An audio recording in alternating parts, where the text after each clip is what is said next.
తమిళనాడులో ప్రభుత్వ ఏర్పాటుపై ధీమాగా ఉన్నారు తమిళ వెట్రిగలం పార్టీ అధినేత విజయ్. 200 సీట్లలో గెలుస్తామని ప్రభుత్వాన్ని తాము ఏర్పాటు చేయబోతున్నట్టుగా ధీమాలో ఉన్నారు.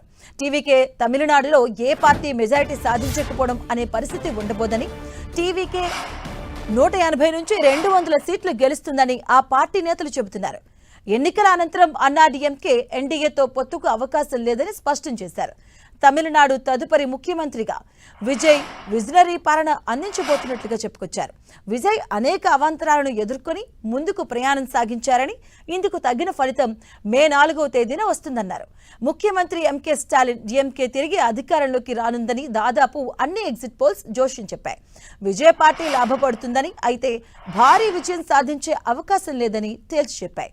2 exit polls axis my India అలాగే టుడేస్ చాణక్య మాత్రం తమిళనాడులో కింగ్ మేకర్ గా టీవీకే నిలుస్తుందంటూ జోష్యం చెప్పాయి. 98 నుంచి 120 నియోజకవర్గాల్లో టీవీకే గెలుస్తుందని యాక్సిస్ మై ఇండియా పేర్కొంది. 63 సీట్ల వరకు టీవీకే గెలవచ్చని టుడేస్ చాణక్య తెలియజేసింది. అన్నాడీఎంకే సారథ్యంలోని ఎన్డీఏ తమిళనాడులో అధికారంలోకి రాదని దాదాపుగా అన్ని ఎగ్జిట్ పోల్స్ తెలిపాయి. రాష్ట్రంలోని 234 అసెంబ్లీ నియోజకవర్గాల్లో ఏప్రిల్ 23వ తేదీన ఒకే విడతలో పోలింగ్ జరిగింది. 85% పోలింగ్ నమోదైంది. మే 4న ఎన్నికల ఫలితాలు వెలువడబోతున్నాయి.